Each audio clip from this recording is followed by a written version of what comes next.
அன்புள்ள ரிஷப ராசி அன்பர்களே வணக்கம். ரிஷப ராசினருக்கு சனி பகவான் இதுவரை 10ல் இருந்தவர் ஜீவனஸ்தானம் தொழில் ஸ்தானத்தில் இருந்தவர் லாபஸ்தானம் செல்கிறார். இது ஒரு பொற்காலம், கோல்டன் டைம் என்று சொல்லலாம், கோல்டன் பீரியட் என்று சொல்லலாம். புதிய பதவிகள், அரசாங்க ஆதரவு, கடன் வசூலாகும். என்றைக்கோ கொடுத்த பணம் தங்களுக்கு தேடி வரும். வேலை வாய்ப்பு உருவாகும். இதுவரை வேலை இல்லாமல் கஷ்டப்பட்டவர்களுக்கு புதிய வேலை வாய்ப்பு உண்டாகும். வேலை விட்டு நீக்கியவர்களுக்கு அதே இடத்தில் வேலை கிடைக்கலாம். கோர்ட் கேஸ் இருந்தால் சக்சஸ் ஆகும்.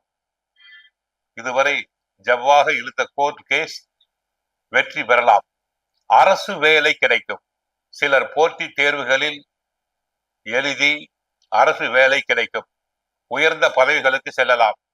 உடல் ஆரோக்கியம் உண்டாகும். ரிஷபராசி பெண்களுக்கு அழகு மிளிரும். குண்டாக இருப்பவர்கள் ஒல்லியாகலாம். உடல் நிலையில் மாற்றம் உண்டாகும். தோற்ற பொலிவு கூடும். கணவன் மனைவி நெருக்கம் உண்டாகும். பெண்களுக்கு ப்ரமோஷன் கிடைக்கும். இதுவரை பதவி உயர்வு இல்லையே, தடங்கலானதெல்லாம் ப்ரமோஷன் கிடைக்கலாம். இனமாற்றம் உண்டாகும். தங்களுடைய மனதிற்கு பிடித்த வகையிலேயே இடமாற்றம் உண்டாகும்.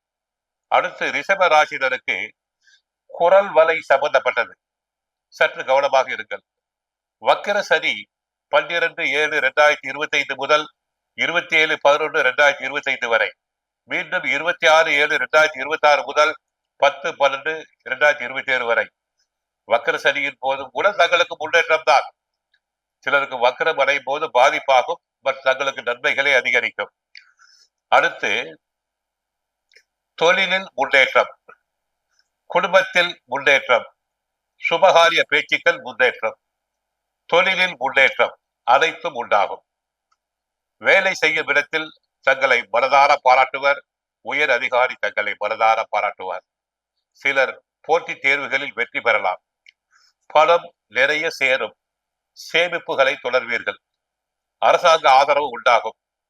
விஐபிகளின் நட்புறவு உண்டாகும். என்றைக்கோ கொடுத்த கடன் வசூலாகும்.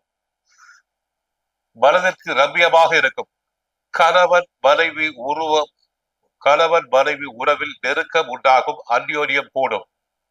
அரசு வேலை இதுவரை கிடைக்கவில்லையே என்று நினைப்பவர்கள் ஞாயிற்றுக்கிழமைகளில் சிவன் கோவிலுக்கு சென்று சூரியனுக்கு ஒரு நெய் தீபம், சிவனுக்கு ஒரு நெய் தீபம் ஏற்றுங்கள்.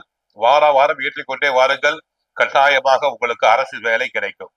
ஆக ஒருவேளை பிறப்பு ஜாதகத்தில் தங்களுக்கு சனி நீச்சம் அடைந்திருந்தால், சனி நீச்சமடையும் இடம் மேசராசி அடைந்திருந்தால் தான் மிகப்பெரிய நோய் வரலாம். காரிய தடங்கள் உண்டாகலாம். உடல் நிலையில் கோளாறு உண்டாகலாம்.